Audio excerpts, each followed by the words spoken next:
Hi, friend. Thanks for showing up. Happy full moon in Gemini. I'm super excited to share with you about this full moon, how to work with it, and how to take care of yourself during this lunar experience. My name is Latoya from Emerald Astrology. I am an intuitive astrologer and I love talking about the moon. So I'm super excited to dive in and share with you about this full moon and what it means and what it brings for you, at least in general, and how to look into your own chart and whatnot. So, yes, this full moon in Gemini is going to be 27 degrees and 29 minutes. It's going to happen on December. So December 18th on Saturday at 10:35 p.m. Central. As you can tell, I'm really excited about this moon. As a Gemini Sun person, I this is going to be an interesting experience, I think, for myself. So, excuse me if I get excited and start jumping over my words.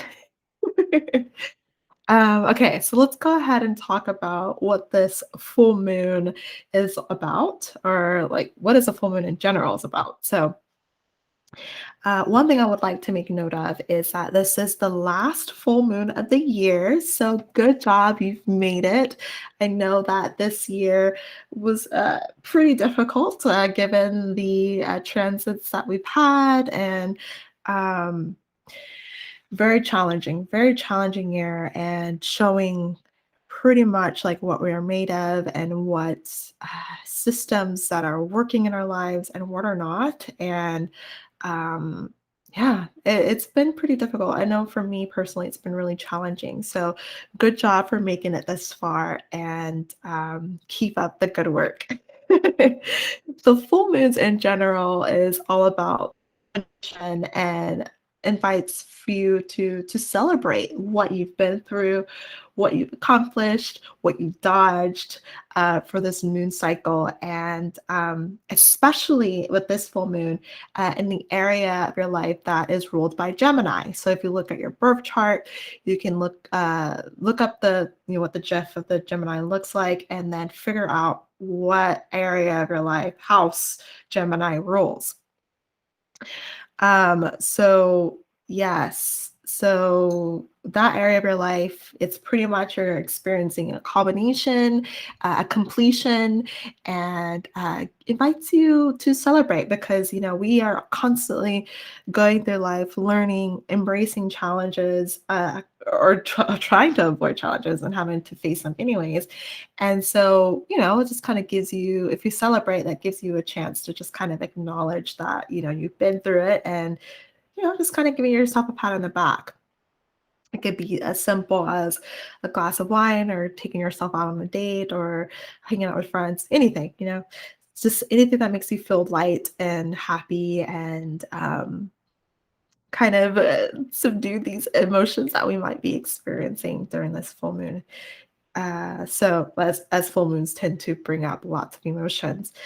And also with this full moon experience full moons in general, it's a great time to release what doesn't support your new meaning of this area of your life because full moons also bring us our meaning to something in our life. So we can redefine something. And as we've gone through learning and pivoting on the plan, we see that this area, this sign, this of our lives, it has just pretty much a new meaning to it. So releasing what doesn't support that new meaning is necessary.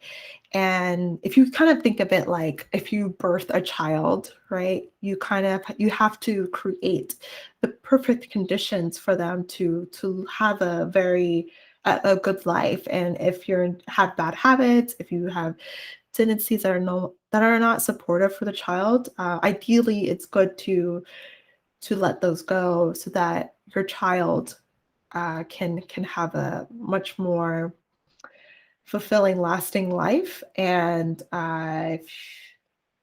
And it's kind of, I just kind of see it as the same thing with full moons. It's like if you get a new experience, a new thing, or you experience something new, you want to, and then you glean the meaning from it that is actually going to help you have a more fulfilling life.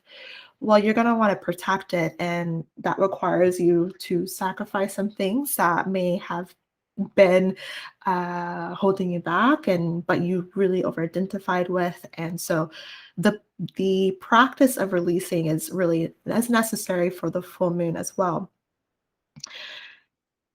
And yeah, so just like wrapping up these lessons too in Gemini, because it's in the later degrees of Gemini, 27 degrees.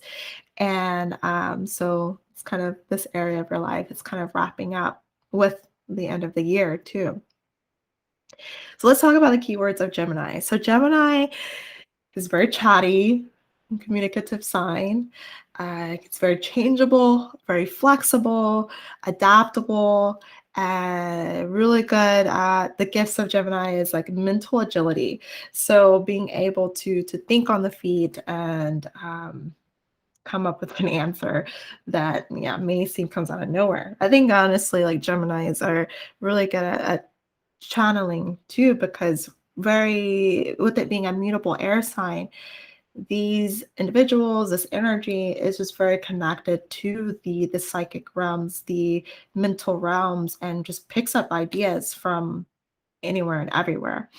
And with the full moon being in Gemini, we are embracing this energy in a specific place of our lives. So again, you want to look at where Gemini rules in your house Gemini rules in your chart, your natal chart, and then you'll be able to glean the experience that you will be having. So the ruler of Gemini is Mercury, and Mercury will be 8 degrees in Capricorn. So I see this as Mercury being a very what is the word I'm looking for? A very well, Mercury in Capricorn will be a very very structured kind of expression, because Capricorn is all about the things that you're building, the foundation, the practicality of things, and Mercury being a very mental, communicative, planet, loves working with numbers and information and all this. You would have to Mercury invites us during this time is gathering information in a way that allows for our ability to work through a plan in a practical sense, work through what it is that we're trying to build for the long run. And yeah, Mercury being the ruler of Gemini, I see this energy is also influencing our moon experience too. Mercury ingressed into Capricorn on December 13th. So it was on Monday, and we'll be there in Capricorn until February 15th. And so Mercury will be going retrograde in this sign as well, and will give us lots of time to review how we want to move forward and plan our steps to creating a future that is more stable and lasting for us. So good job. That's good for us. Wow.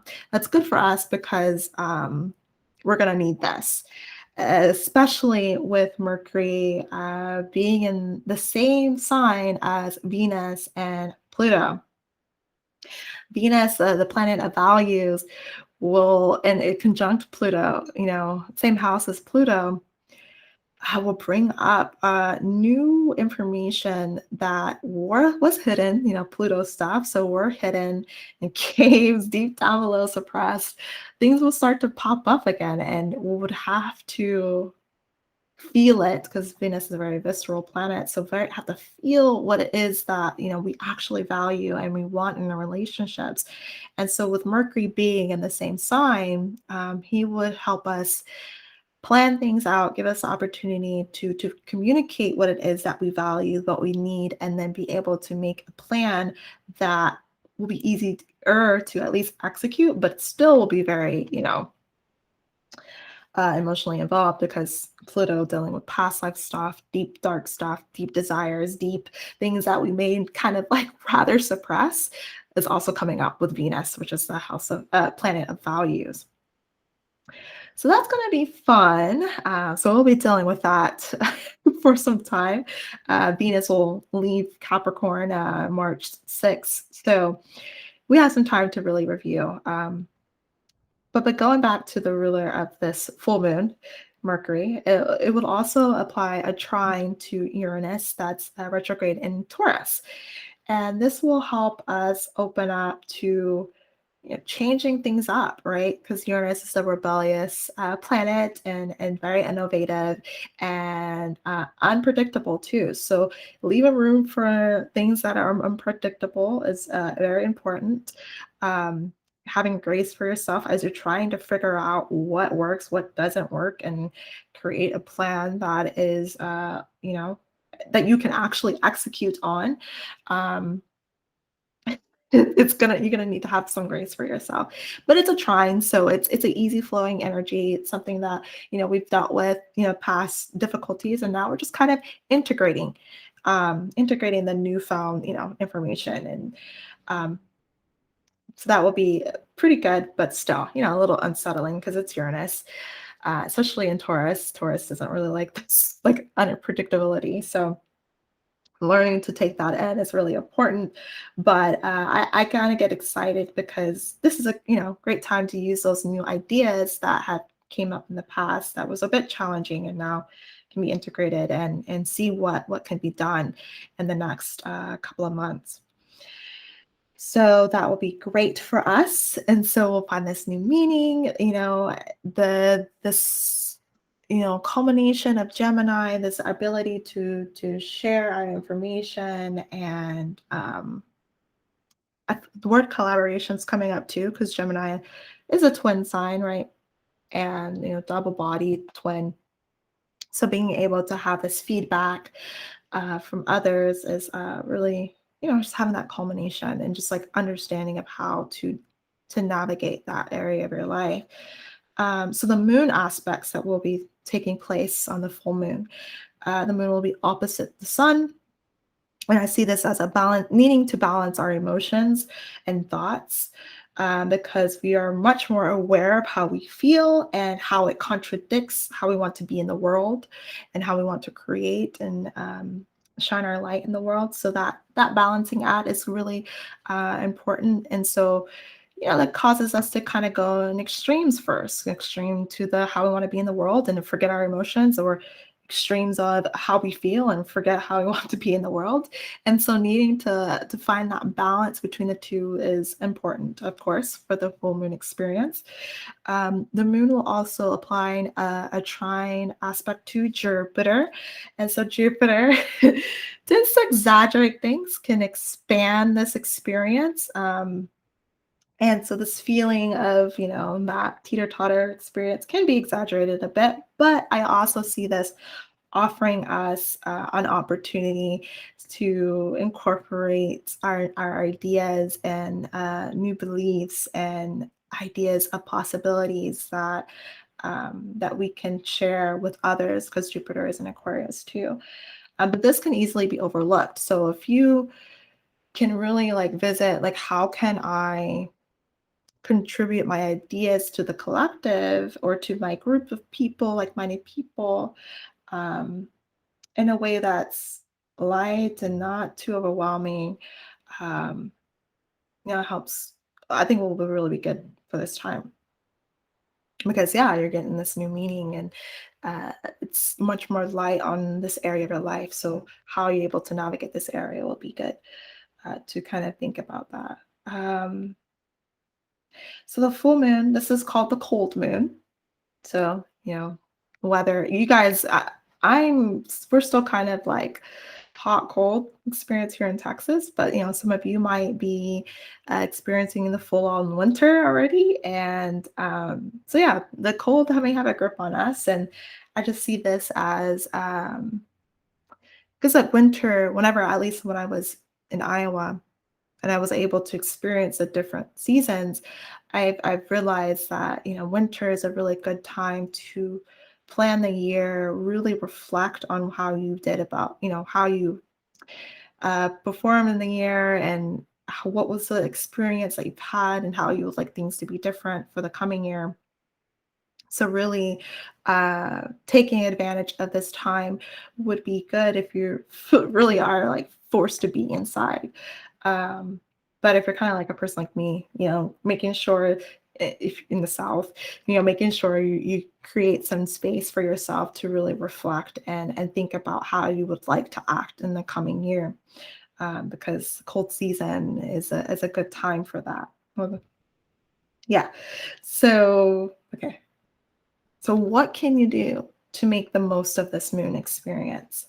I actually want to read this uh, paragraph from this book that I love. Um, a good friend of mine had got this book for me, The Art of Psychic Protection by Judy Hall. So this is a good book. But I was like kind of flipping through it and was like, what is a good message with it being the full moon in Gemini?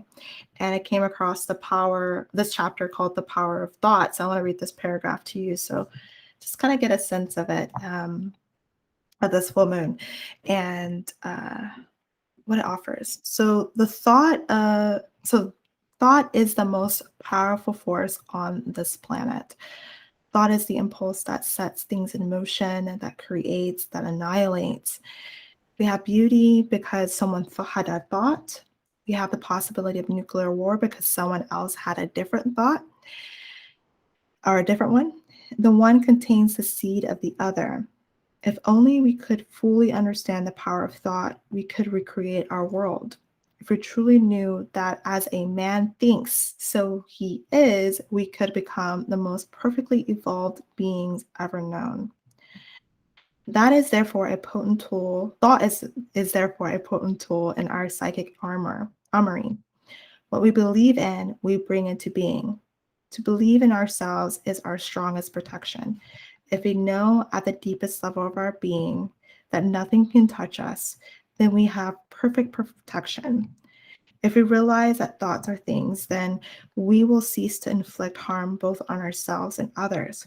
If we can recognize a thought form, then a stronger thought by us can wink it out of existence. If we find ourselves out of our body, we could think ourselves back in.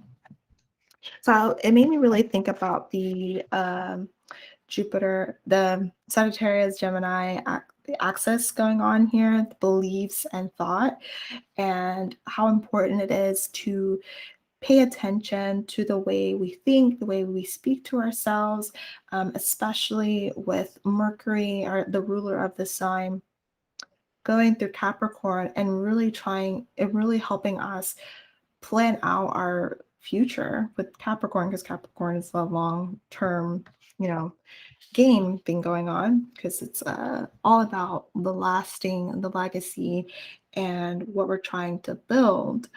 Um, it's important to pay attention to our thoughts. It's important to um, believe pay attention to what is possible, what we think is possible, and how we speak to ourselves, so that we can create and with full force and feelings of optimism, right? So, with that, if you are feeling overwhelmed, do your best to unplug. Gemini can kind of, with Gemini energy, can make us feel like we need to be much more communicative and connected, and that can be through social media. That can be just oversharing, uh, talk, talking and not giving enough space to talking to others, and not giving enough space for yourself to really reflect on what it is that you think and what you feel and what you believe. Just kind of adopting other people's thoughts, other people's beliefs, because you're just spending more time with other people, and so not really spending enough time with yourself. And so I think really unplugging and allowing your nerves to calm and settle, and not be overstimulated during this time is really important, so that you can really glean the meaning of this full moon experience, and in that specific area of your life that is ruled by Gemini. Um, if you watched the last video that I did for the new moon solar eclipse in Sagittarius, I had suggested to do the I can't say the word, visualization practice. And I think that would be so good during this time. Um, because you're opening up the possibilities for your own life and what is possible and what you can do, and yeah, just like expanding your mind and not just like being stuck on like what's in the environment, because Geminis tend to do that, just kind of cycling what's in the environment instead of thinking bigger and reaching towards that Sagittarius part of the sign, or other half. So I think it's really important to allow that, visualization.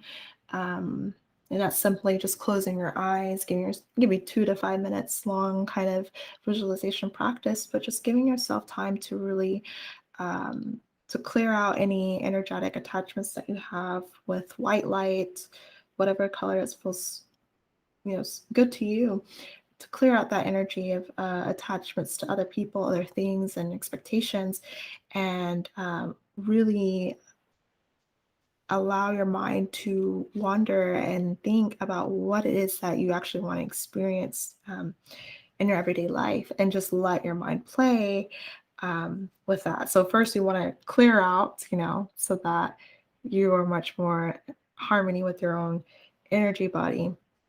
And that sometimes takes longer. I know, like, I was doing that practice this week, and sometimes it was just simply doing a clearing because I was dealing with a lot this week. And so sometimes that might end up being the case. But um, I think, doing a clearing practice with white light, gold light, and then asking yourself what's possible for you, what you would like to be possible in your life, what you're needing, and then visualizing what that would look like coming into your life and being open to it. Um, but, so that's that Sagittarius part. But the Gemini part,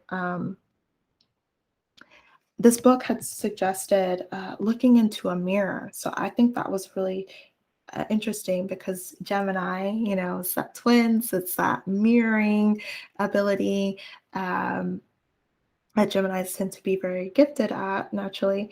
And so I think for you, how you can make the most of this moon experience and it being in Gemini is to look in the mirror and tell yourself, you can do this.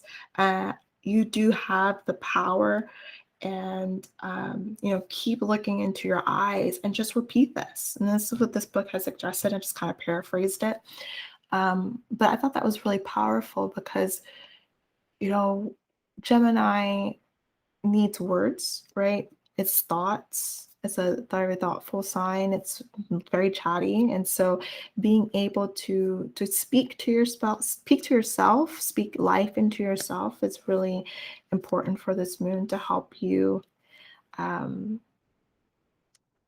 I guess just like really appreciate what you've been through, and what's coming in now with this Mercury transit in Capricorn.